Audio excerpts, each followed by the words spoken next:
जय श्री कृष्ण साथियों, कैसे हो आप सब। उम्मीद है आप सब खुश और मस्त होंगे।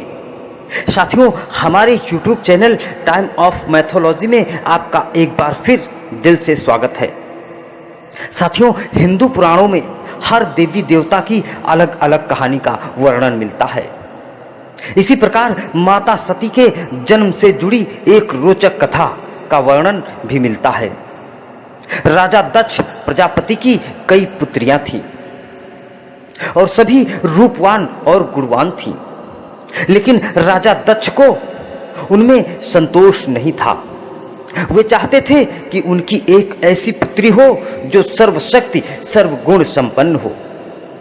इसके लिए राजा दक्ष ने घोर तप करने का निश्चय किया और वो कई सालों तक घोर तप करने लगे। दक्ष के तप से प्रसन्न होकर मां भगवती ने उन्हें दर्शन दिए और कहा कि मैं तुम्हारे तप से प्रसन्न हूं, मैं स्वयं तुम्हारे यहां तुम्हारी पुत्री के रूप में जन्म लूंगी और मेरा नाम सती होगा।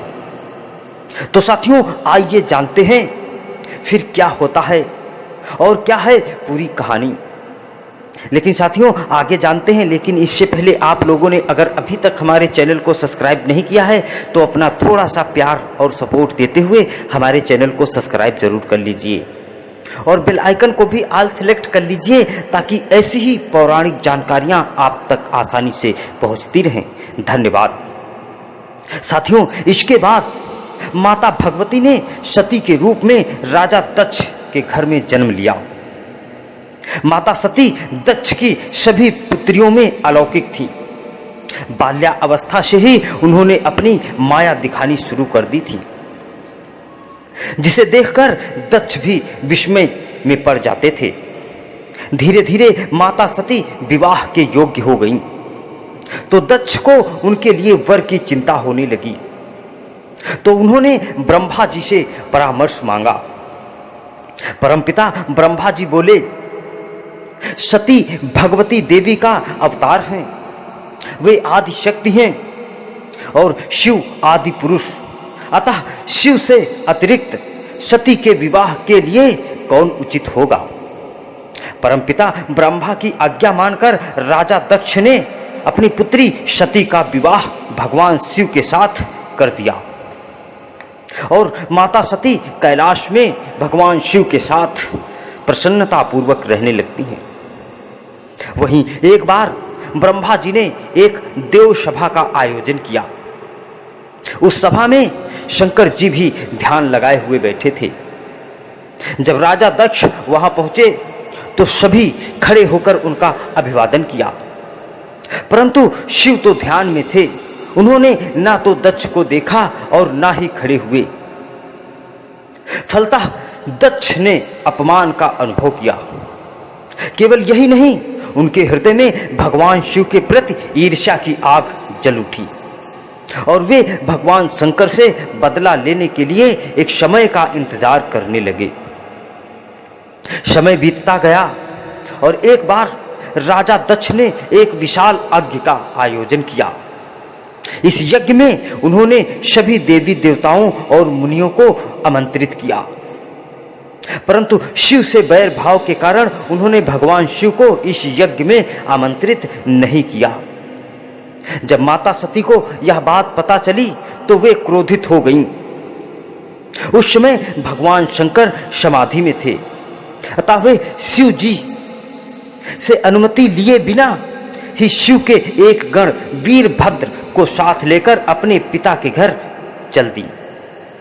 यज्ञ में सभी देवता और देवी शामिल हुए थे, लेकिन भगवान शिव को न देखकर वे क्रोधित हो उठी। तो उनके पिता दक्ष ने उनको अपमानित करते हुए कहा कि तुम्हारा पति शमशानवादी है और वह भूतों का नायक है। वह भस्मधारी तुम्हें बागंबर छोड़कर और पहना ही क्या सकता है। दक्ष के कथन से सती के हृदय में बिन बुलाए ही पिता दक्ष के घर जाने का और भगवान शिव से अनुमति ना लेकर आने का बहुत ही पछतावा होने लगा। एक स्त्री के लिए उसका पति ही सब कुछ होता है, अपने पति के लिए अपमानजनक शब्दों को सुनकर वे बोली, इस सभा में मेरे सामने मेरे पति का अपमान हुआ है, अतः अब मैं एक क्षण भी जीवित नहीं रहना चाहती। सती यह कहते हुए उसी यज्ञ कुंड में कूद पड़ी। यज्ञ मंडप में हाहाकार मच गया। वीरभद्र ने क्रोधित होकर उस यज्ञ को छिन्न भिन्न कर डाला। सभी ऋषि मुनि भागने लगे। वीरभद्र ने देखते ही देखते राजा दक्ष का सिर धड़ से अलग कर दिया। माता सती की भक्ति और उनके प्रेम में भगवान शंकर को व्याकुल कर डाला। वे प्रचंड आंधी की तरह यज्ञ स्थल पर आ पहुंचे। सती के जले हुए शरीर को देखकर वे अपने आप को भूल गए। वे सती के प्रेम में बेसुध हो गए। उन्होंने सती के शरीर को अपने कांधों में उठा लिया और सभी चारों दिशाओं में विलाप करते हुए भ्रमण करने लगे। इस अलौकिक प्रेम को देखकर पृथ्वी, वायु, जल का प्रवाह रुक गया। इस भयानक स्थिति में सृष्टि को उबारने के लिए भगवान विष्णु को आना ही पड़ा।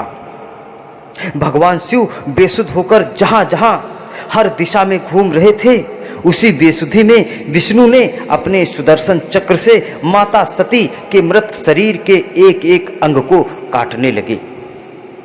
हिंदू पुराणों के अनुसार कहा जाता है कि पृथ्वी पर जहां जहां 51 स्थानों पर माता सती के अंग कट कट कर गिरे, वे स्थान आज भी शक्तिपीठ यानी सिद्ध पीठ माने जाते हैं। आज भी उन स्थानों पर माता सती का पूजन होता है, उपासना होती है। साथियों, कहा जाता है नवरात्रि में मां भगवती की यह कथा सुनने से माता सती आप सभी की मनोकामना पूरी करती हैं। तो साथियों, माता सती के जन्म से लेकर मृत्यु तक की यह कथा उम्मीद है आपको जरूर पसंद आई होगी। आपकी क्या राय है यह कमेंट में जरूर लिखें। कथा पसंद आई हो तो वीडियो को लाइक करें, शेयर करें और हमारे चैनल को सब्सक्राइब करना बिल्कुल ना भूलें।